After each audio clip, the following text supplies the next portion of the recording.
নমস্কার বন্ধুরা। তো সরস্বতী পুজো তো এসেই গেল।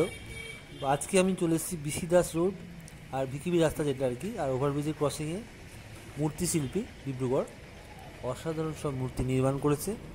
তো সেখানে একটা ঝলক দেখানোর জন্য আমি এসেছি। ঠাকুর তৈরি হয়েছে, মাটির পলিশ দেওয়া হয়েছে, কিছু কিছু মূর্তি তো এখন রোদে শুকনো হচ্ছে, দেখাই যাচ্ছে। বিভিন্ন ছোট বড় মাঝারি আকারের অনেক অনেক সরস্বতী মূর্তি এখানে তৈরি হয়েছে। তো অনেক দিন আসবো আসবো করে আসা হয়নি, আজকে এসে একটু ভিডিও করলাম আর আপনাদের জন্য শেয়ার করে দিলাম। আশা করি ভালোই লাগবে। দেখুন, ভেতরে যেসব মূর্তিগুলো অলরেডি পলিশ করে রাখা হয়েছে সেগুলো একটু দেখাচ্ছি। এখানে দেখুন একই আকারের অনেক মূর্তি আছে, এছাড়া ছোটো ছোটো বা বড় আকারেরও আছে। এইসব মূর্তির পরবর্তী পর্যায়ে হবে রং হবে, তারপরে হবে তার সাজসজ্জা অলঙ্করণ। তখন দেখতে একটা অন্যরকম রূপ লাগবে, কারণ কালার বা তার সাজসজ্জাগুলো আর রঙের পরিবর্তন হবে, তখন ভ্যারাইটিটা বুঝতে পারা যাবে। যাই হোক, সরস্বতী পুজো এসে গেছে। আগামী রবিবার সরস্বতী পুজো 2 তারিখ।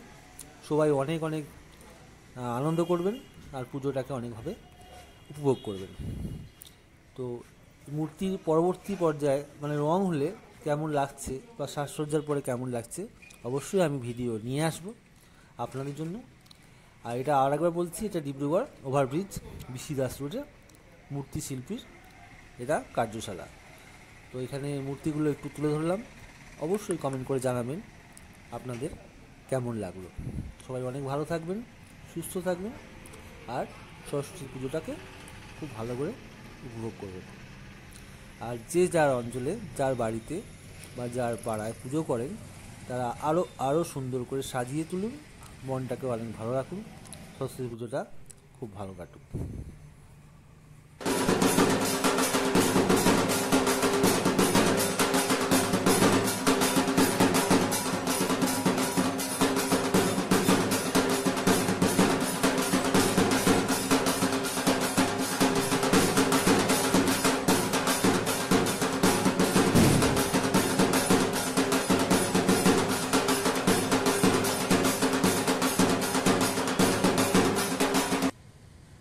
তো বন্ধুরা, আজকের জন্য এতটুকুই।